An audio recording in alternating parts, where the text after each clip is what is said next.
Então nós temos a oportunidade de estarmos na casa de Deus, nós temos a oportunidade de poder cultuar ao Senhor, e nós temos que estar atentos, porque estão fazendo de tudo para fechar as igrejas, para não permitir o acesso do povo de Deus. Domingo, acho que foi domingo passado, retrasado, eu não me lembro, eu fiquei revoltado. Eu encontrei o Bruno no supermercado, e eu fui bem cedo, que eu falo assim, eu vou bem cedo, porque não tem ninguém. Estava eu e o Bruno lá. A gente estava sendo atropelado, né, Bruno? De tanta gente lá. E eu fiquei, hoje eu não posso ter culto. E aqui o povo está atropelando um ao outro. Então nós temos que orar muito, nós temos que buscar muito a Deus. Por quê?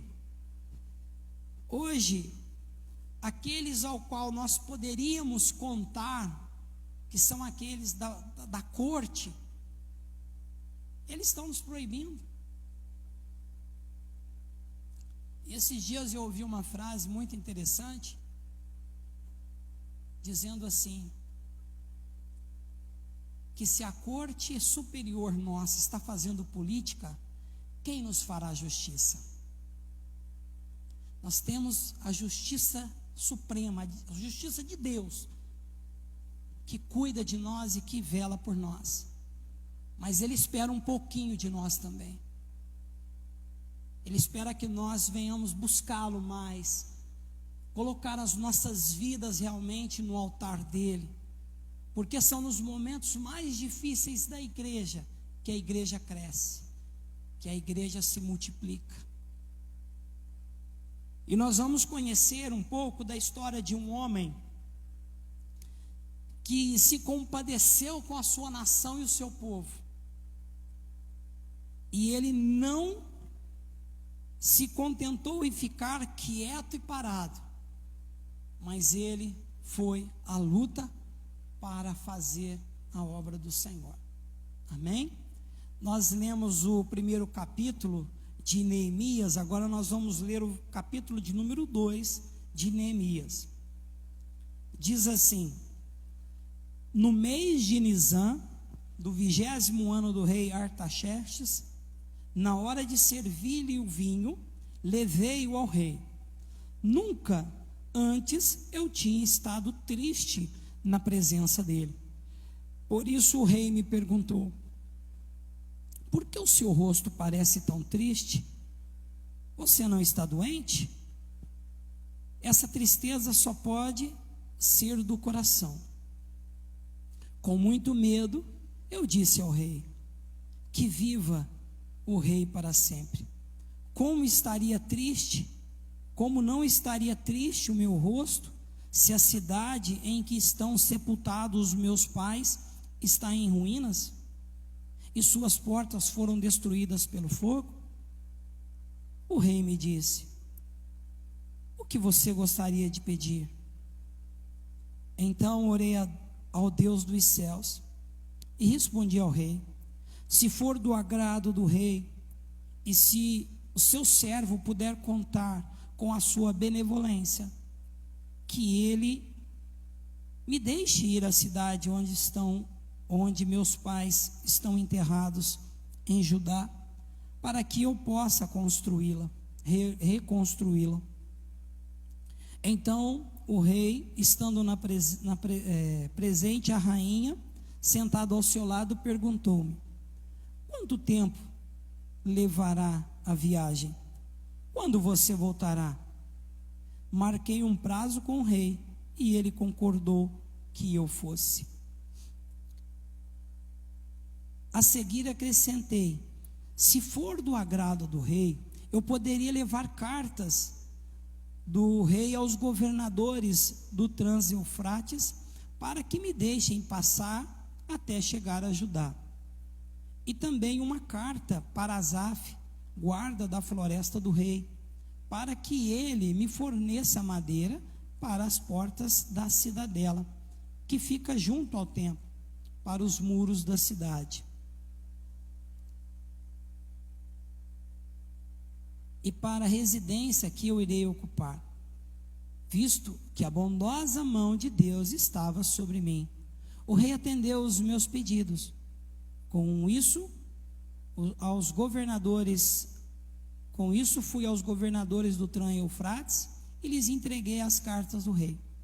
Acompanhou-me uma escolta de oficiais do exército e de cavaleiros que o rei enviou comigo. Sambalate, o Horonita, e Tobias, o oficial amonita, ficaram muito irritados quando viram que havia gente interessada no bem dos israelitas. Curva a sua cabeça. Senhor nosso Deus e nosso Pai, nós queremos, Senhor, neste momento clamar a Ti, Senhor, a Tua misericórdia, Senhor. Sabes, ó Deus, que de nós e de mim, Senhor, eu não tenho nada, Senhor. Todavia, Deus, eu sei, Senhor, que nós estamos ansiosos, Senhor, para ouvir aquilo que o Senhor tem a falar conosco, Senhor.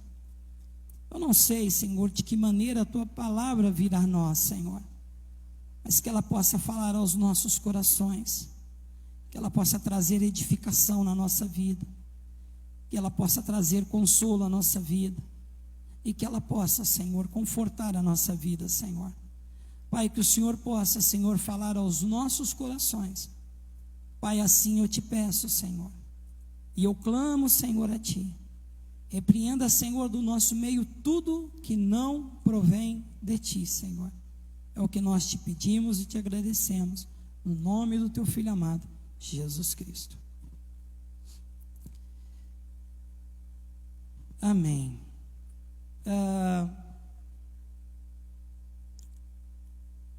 Algumas informações acerca do contexto histórico deste livro. A data e o local em que foi escrito o livro de Neemias são desconhecidos. No entanto, Neemias 1, verso 1, menciona que o registro que começou em Suzã, na Pérsia, no ano 20º do rei Artaxerxes, da Pérsia, que governou de 465 a.C. até 424 a.C. Logo no início, quando nós lemos aqui no capítulo 1, no verso de número 1, fala quem é Neemias. Ele é filho de Acalias, né, a título de informação. E depois, no mesmo versículo, 1 diz: no mês de Quisleu, que é mais ou menos novembro e dezembro, né, do 20º ano, enquanto ele estava em Suzã. Algumas traduções vão falar cidadela de Suzã, que é uma cidade de inverno do rei, aonde ele repousava, tá? Algumas versões vão falar cidadela de Suzã. Anani, um dos meus irmãos, veio de Judá com alguns outros homens, e eu lhes perguntei acerca dos judeus que restaram, os sobreviventes do cativeiro, e também sobre Jerusalém. Aqui ele recebe uma visita que, segundo também os historiadores, esse Anani, ele viajou cerca de 1.500 quilômetros até a cidade de Neemias, no reino da Pérsia, na cidade de Suzã. Ficava mais ou menos 1.500 quilômetros de Jerusalém até lá. E ele chegando lá, provavelmente Neemias, ele não esteve em Jerusalém, ele não conviveu em Jerusalém, porque tudo que indica é que ele nasceu durante o cativeiro. Dos 70 anos, vocês lembram? Durante os 70 anos, Neemias, ele nasceu. Neemias era copeiro, tinha uma posição muito honrosa dentro do palácio, né? Ele era copeiro do rei, e o copeiro do rei era alguém que fosse fiel. Por quê? Porque nada mais era do que um provador do rei. Então, vamos supor, o rei pediu um alimento, seja um vinho ou qualquer alimento, era muito comum, os reis, eles tinham muito medo de serem envenenados, né? Até hoje, conta-se as histórias, eu não sei se isso é real, mas uma vez eu estava trabalhando em uma determinada cidade que produzia frangos, né? Que invasava frangos por Oriente Médio.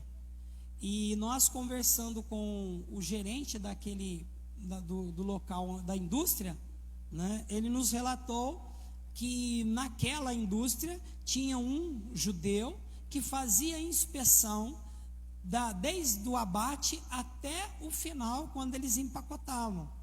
E eles compravam uns frangos pequenos, que era individual, cada um comia um. Por quê que cada um comia um? Porque se todos comessem um, poderia a família toda ser envenenada. Então eles comiam um cada um. Então eles tinham a inspeção e até colocar no avião para chegar para despachar, eles acompanhavam todo o trajeto. Então nessa época aqui não era diferente, nessa época eles ficavam preocupados de alguém colocar, né, algum veneno e matar o rei. E quem matava o rei naquela época se tornava rei, né? Se tornava rei.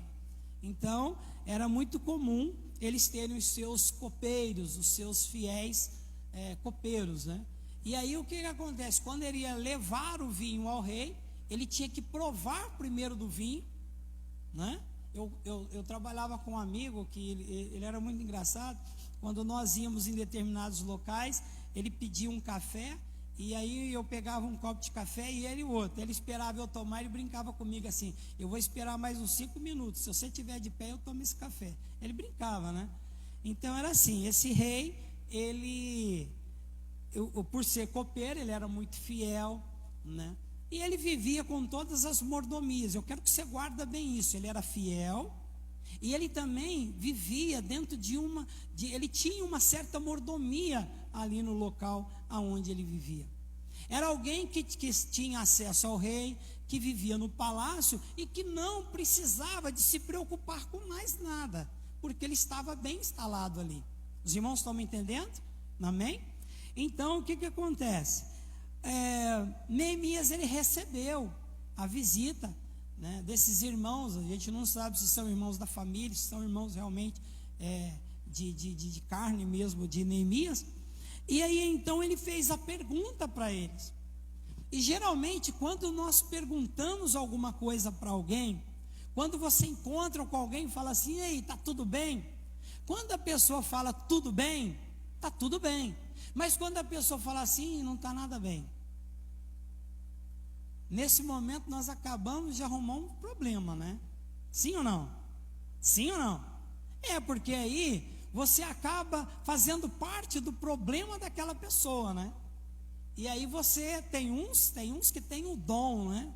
E logo eu já falo: então não, eu quero te ajudar, o que você precisa? Tem uns que faz vista grossa, né? Você cuida da sua vida, eu cuido da minha, não é verdade? Mas no caso de Neemias não foi assim. O que acontece? Quando ele relatou a situação ao qual eles estavam, né, como que a situação lá de Jerusalém estava, porque o que acontece? Quando a primeira leva saiu, depois que foi destruído Babilônia foi destruída pelo reino Medo-Persa. Quando foi destruída, o que aconteceu? Babilônia, ela tinha uma política. Babilônia, ela queria todos juntos de Babilônia, todos presos, escravos. Já na política Medo-Persa, não. Vocês podem ir, tá? Eu vou ficar de longe cuidando de vocês, mas vocês podem ficar aí, não tem problema nenhum não, né? Então, quando foi destruído o reino da Babilônia, o que aconteceu? Eles liberaram, né? Foi o governador Zorobabel, né? Na primeira leva, eles foram com 50 mil para reconstruir a cidade.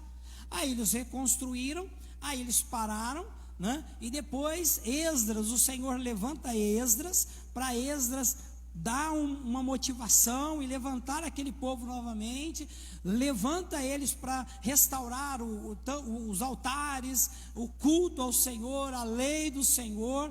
Então, depois de ter feito tudo isso, né, quando Esdras, no capítulo 4, a partir do versículo de número 6, vai falar que Esdras enfrentou oposição.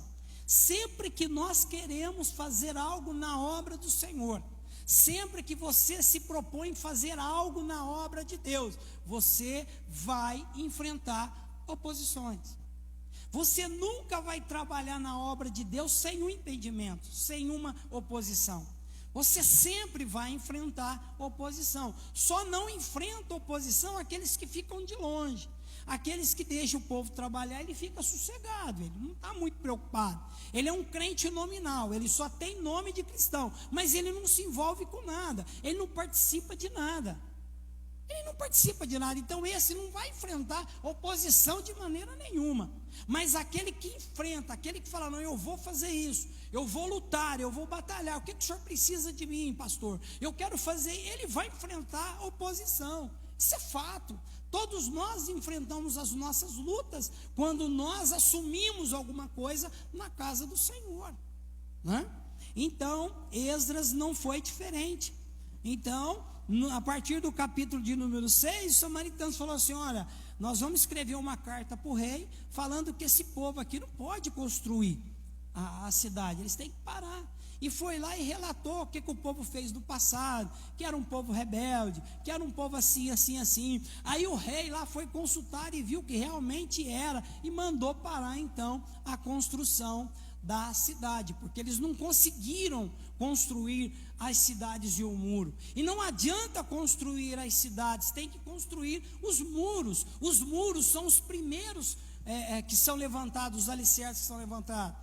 Não adianta você construir a cidade, depois construir os muros. Os muros sempre vinham primeiro, porque os muros eram proteção. Amém, irmãos? Nós temos que guardar bem isso. Os muros eram a proteção, e sem os muros a cidade ficava vulnerável, o povo ficava vulnerável. Ele relata que os portões foram queimados. E o que significam os portões? As portas é lugar de entrada. E aonde ficavam os juízes? Os juízes ficavam na porta. Então, se não tinha porta, não tinha julgamento. Se não tinha julgamento, não tinha justiça. Entende qual que era a preocupação? Tinha que ser levantado, sim, era muito importante. Todas as cidades fortificadas eram fortificadas através de muros. Babilônia foi fortificada através de muros. E Deus permitiu que esses muros, que eles achavam que era a maior fortaleza, porque eram muros tão largos que 3 carros passavam em cima deste muro. Eram muros fortificados. Mas o Senhor permitiu que esse reino fosse abatido, fosse derrubado. Para quê? Para que esse outro reino fosse levantado e esse outro reino pudesse libertar o povo de Israel. Então, o Senhor está no controle de todas as coisas. Amém, irmãos? Deus está no controle de todas as coisas. Às vezes você olha a sua vida e fala, minha vida, eu estou passando por isso e por aquilo. Creia você que Deus está no controle de todas as coisas. Nada escapa do controle de Deus. Quando nós olhamos lá no livro de Daniel, quando Nabucodonosor sitiou a cidade, tomou a cidade, o que diz? Diz que o Senhor deu vitória a Nabucodonosor. Foi Deus que deu vitória a Nabucodonosor para poder levar o povo cativo, porque Deus já tinha falado que o povo ia ser cativo durante 70 anos. Então Deus está no controle de todas as coisas. E aqui não poderia ser diferente. O Senhor então, não sei de que forma, mas o Senhor incomodou o coração de Anani viajar 1.500 quilômetros para chegar até Neemias e relatar a situação. Relatou toda a situação. Mas uma coisa me chama a atenção. Quando ele relata a situação que o povo estava passando por grande sofrimento e humilhação, olha a posição desse homem, olha a reação deste homem.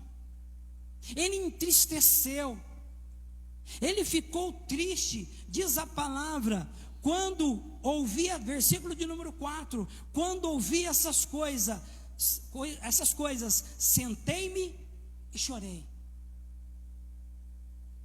Qual de nós tem se comovido com a situação que nós estamos vivendo? Quantos de nós temos orado por aqueles que estão passando por necessidade? Quantos de nós temos orado por as igrejas estar fechadas? Quantos de nós temos temos parado às vezes um tempo, um período de oração para colocar a situação da nossa nação, a situação que o mundo enfrenta nas mãos do Senhor? Qual de nós temos feito isso? Ou será que nós estamos tranquilos?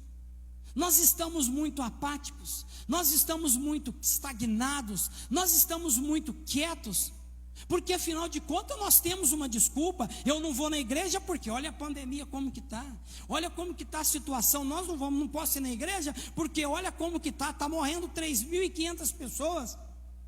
Nós colocamos desculpa em tudo, só que o Deus que está lá em cima contempla a minha vida e a sua vida.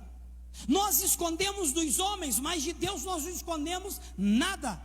Deus conhece o grau de desejo e de vontade que você tem de estar na casa dele, de cultuar ele, de adorar ele, de proclamar o nome dele. Deus conhece. Engraçado é que para reunião na igreja, nossa, pandemia, eu vou ficar quieto em casa. Mas quando surge uma oportunidade de uma festinha, eu estou lá, estou dentro. Pode contar comigo, sim ou não? Vamos ser sinceros, sim ou não? Quando é para vir na igreja, nossa, eu não posso. Nossa, está feio o negócio. Morreu 3.400 pessoas essa semana. Vou me resguardar, vou ficar quietinho.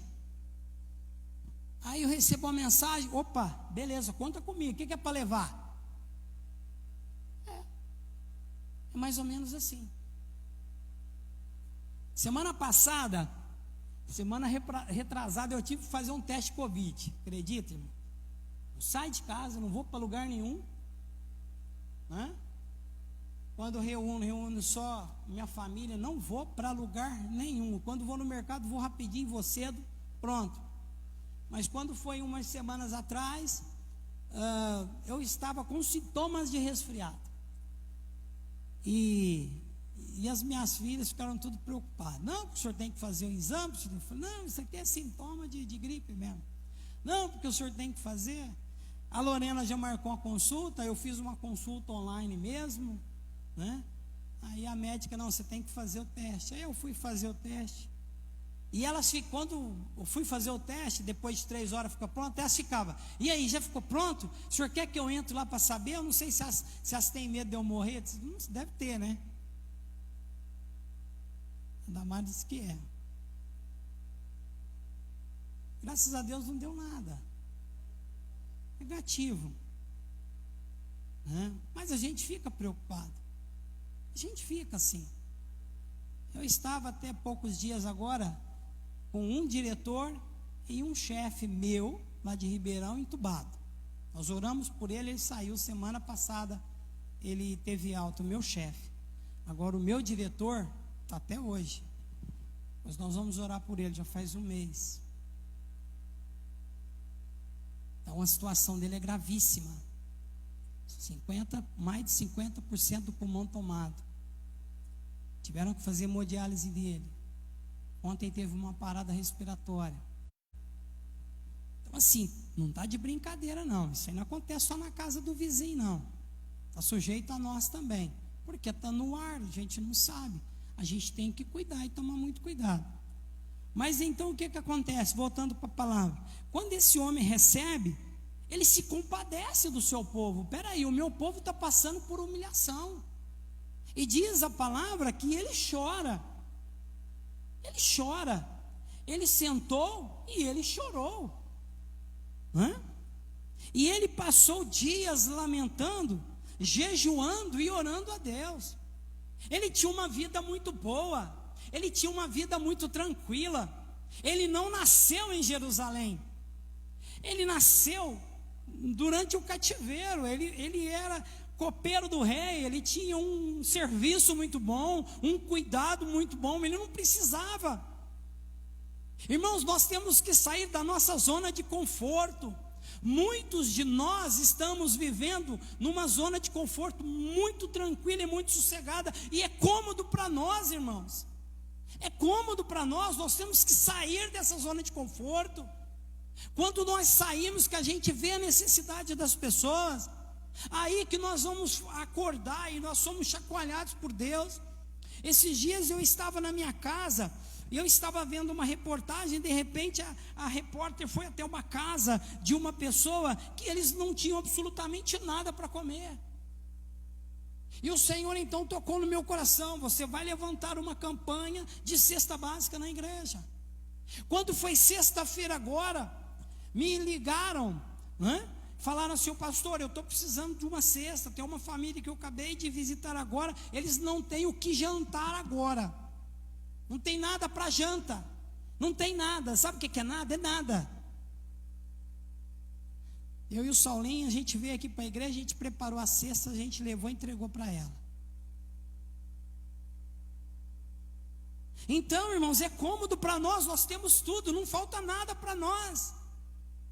Então eu não tenho que preocupar. Nós preocupamos com a nossa família, com os nossos filhos, com os nossos parentes. Está bom, está tudo bem. Mas não, existem pessoas que estão em situações piores do que a nossa, e às vezes nós fazemos vistas grossas. Mas esse homem nos mostra o que é compaixão. A palavra Neemias significa o consolador, aquele que consola. Ele tinha o nome certo. Ele sabia que ele não podia ficar daquele jeito, naquela situação. Então ele orou ao Senhor. E se você ver a oração deste homem, olha como que ele ora ao Senhor: Senhor Deus dos céus, Deus grande e temível. E ele usa uma palavra: fiel aliança e misericordioso com os que te amam e obedecem os seus mandamentos. Olha a oração desse homem, a oração sábia desse homem. Ele coloca o Senhor como grande e temível.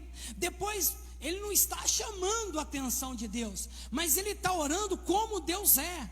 O que Deus é? Ele é fiel à aliança. Você quebra aliança, eu quebro aliança, mas Deus não quebra aliança conosco. Ele continua o mesmo Deus. Você falha com Deus, eu falho com Deus, mas Deus não falha com nós.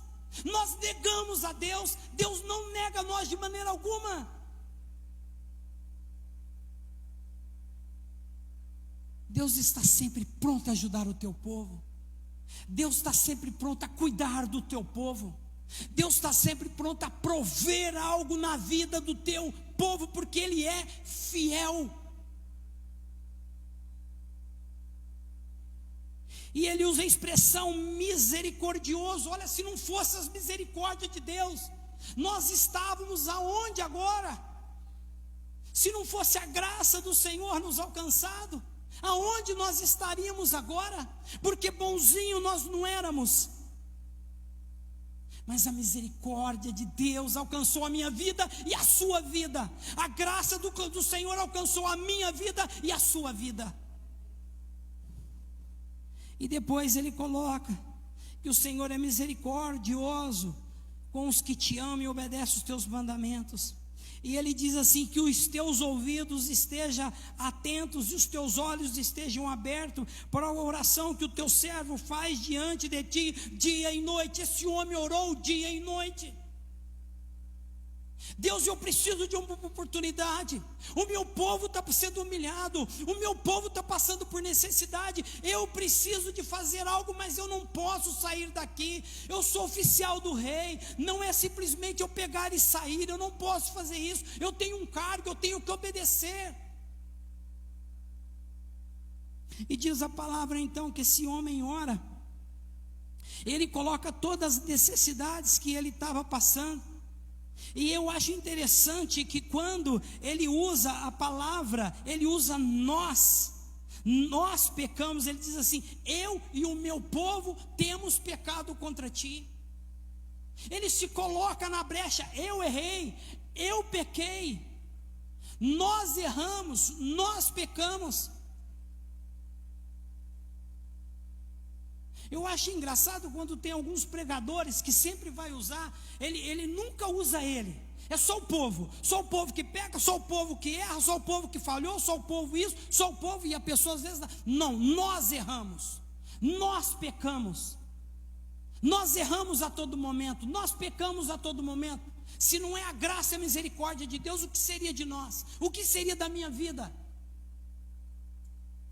E ele usa a questão nós. E então ele faz esta oração. E no versículo de número 11 ele diz assim: Senhor, que os teus ouvidos estejam atentos à oração deste servo, deste teu servo, e a oração dos teus servos que têm prazer em temer o teu nome. Faze-me com que hoje o teu servo seja bem sucedido, concedendo benevolência deste homem. E aí então passa-se 3 meses. Já estou entrando no capítulo de número 2. Passa-se 3 meses. No finzinho do inverno, ele novamente está diante do rei. No mês de Nisan, março, abril mais ou menos, no 20º ano do rei Artaxerxes, na hora de servir o vinho, levei o vinho ao rei.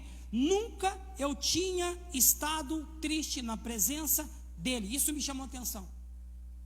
Ele era um homem feliz, contente, estava cômodo para ele, era tudo de bom para ele. Mas esse dia ele estava triste. E nós sabemos que isso aqui é uma estratégia, porque o rei nunca havia visto ele triste. Olha a sabedoria deste homem: eu preciso de chegar até o rei, mas eu não posso chegar como antes, não posso chegar como antes. Eu tenho que chegar de uma forma que eu preciso mexer com o rei hoje, E então ele chega diante do rei, e o rei olha a situação dele e diz assim para ele: por que o seu rosto está tão triste? Aquilo incomodou o rei. Poxa vida, todos os dias eu vejo você feliz, e por que você está triste hoje?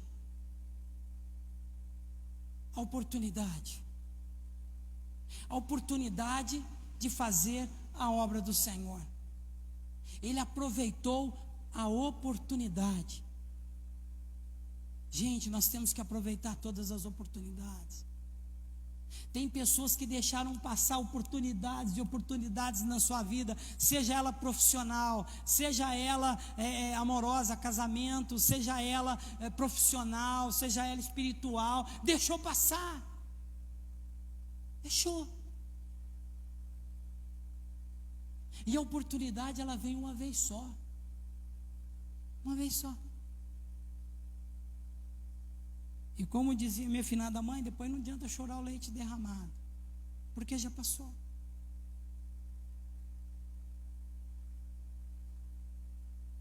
E tem uma frase que eu gosto de dizer muito, que é assim, ó: cuida do seu presente, do dia de hoje, para que no futuro você não venha chorar o passado. Entendeu? Cuide de hoje, o presente, para que no futuro você não venha chorar o passado. Poxa, eu devia ter feito isso, não fiz. Eu devia ter assumido isso, não assumi. Eu devia ter largado, eu não larguei. Agora, assume. Amém, irmãos? Então ele aproveitou as oportunidades. E aí então, ele sabia que ele ia enfrentar dificuldades.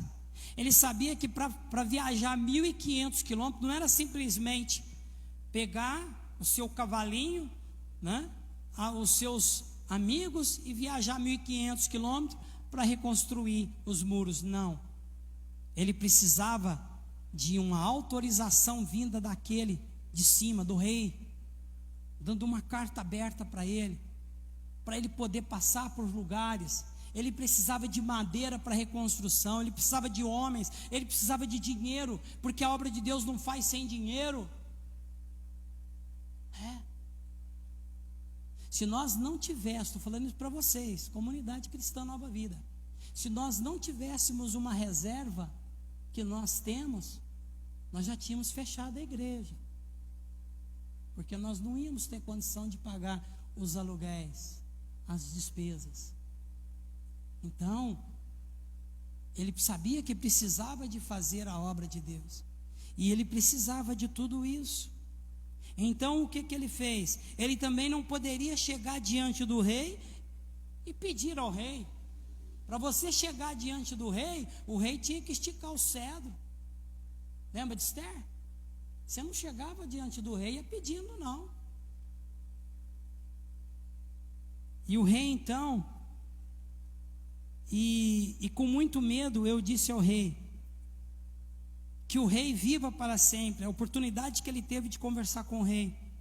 Como não estaria triste o meu rosto, se a cidade onde estão sepultados meus pais estão em ruínas, e as portas foram destruídas pelo fogo? O rei me disse, o que gostaria de pedir? Olha a oportunidade aí. Aí ele aproveita essa oportunidade, e ele diz assim, então orei ao Deus dos céus. Ele pediu orientação de Deus. A oportunidade vem e nós oramos a Deus e pedimos orientação de Deus, porque mesmo quando a oportunidade vem, às vezes nós não sabemos o que fazer, sim ou não? Quantas oportunidades às vezes nós perdemos também, porque a gente não sabe o que fazer, e não sabe mesmo. Nós temos que buscar a orientação de Deus. Deus que vai orientar a nossa vida. Tudo aquilo que nós fazemos, tudo aquilo que nós executamos, é Deus que nos orienta. Você não é bem sucedido na sua empresa porque você é inteligente, porque Deus te dá graça, o Senhor te capacita.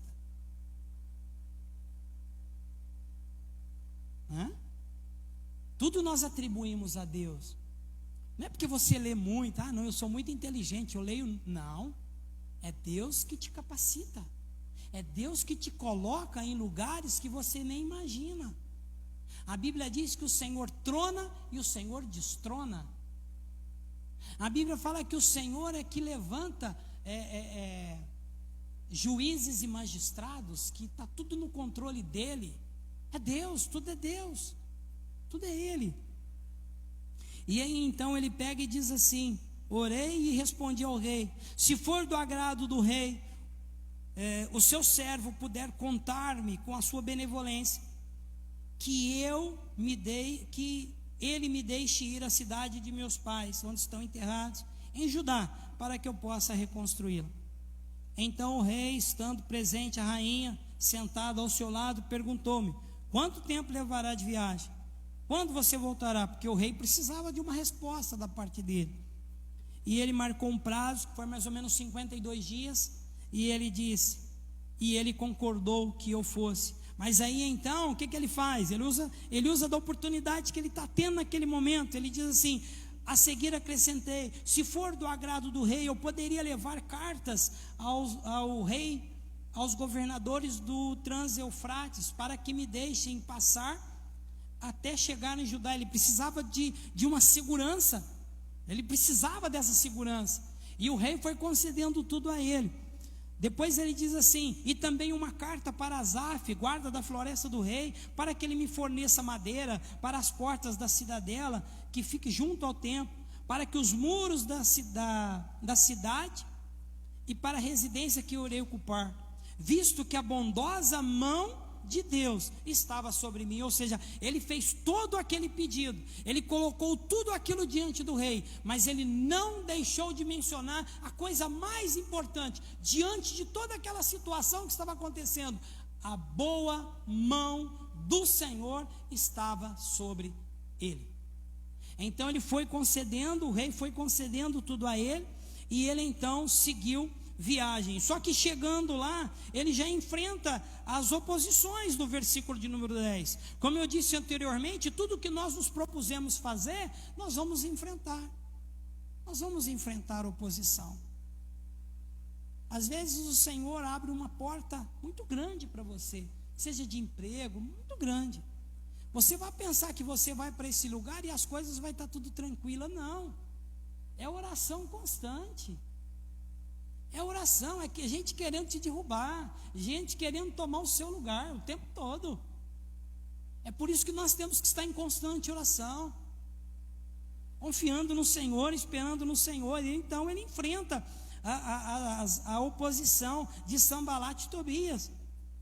E outra coisa que me chamou a atenção, no versículo de número 11, ele diz assim: cheguei a Jerusalém e depois de 3 dias de permanência ali, saí de noite com alguns dos meus amigos, e eu não havia contado a ninguém o que meu Deus havia posto no meu coração.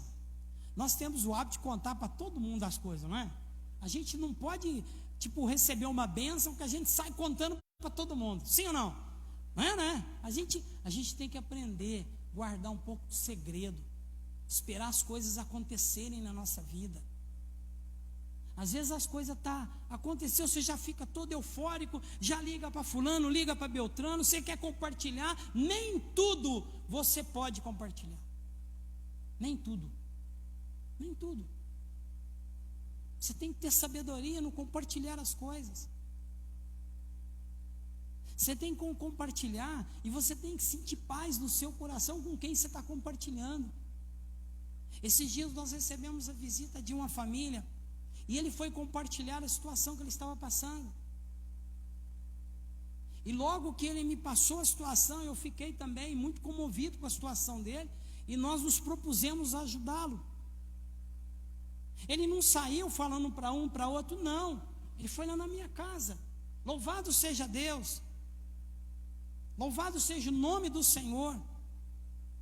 Eu já disse e torno a repetir nesse lugar: tem coisas que eu vou levar para a sepultura, tem coisas que eu já ouvi, tem coisas que eu já participei, tem situações que eu já vivi que eu vou levar para a sepultura e nem a minha esposa sabe.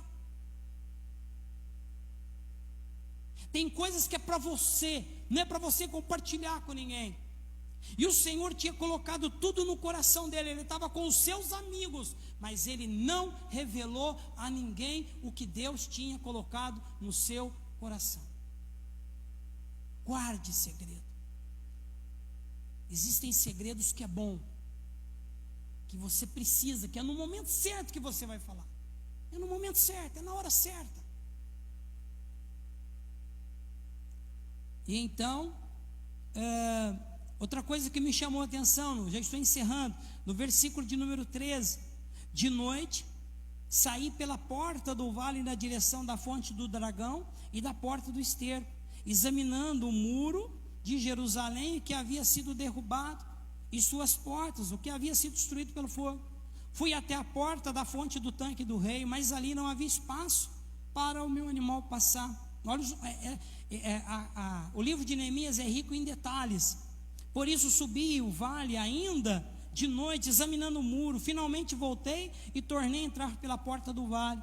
Os oficiais não sabiam aonde eu tinha ido ou o que eu estava fazendo, pois até então eu não tinha dito nada aos judeus, aos sacerdotes e aos nobres e aos oficiais e aos outros que iriam realizar a obra. Espalhou para ninguém, ficou quieto. No momento certo eu vou lá e eu faço, eu vou reconstruir, mas é no momento certo, eu não vou falar para ninguém, eu vou ficar quieto. Talvez Deus está falando ao teu coração, é tempo de você fechar um pouquinho a sua boca, porque às vezes o que você fala está te trazendo problema. Vamos ficar mais quietos, vamos falar mais com Deus. Deus é aquele que nos ouve, o Senhor é aquele que nos responde, o Senhor é aquele que nos abençoa, o Senhor é aquele que nos orienta, e tudo provém dEle. Amém? Nos coloquemos de pé.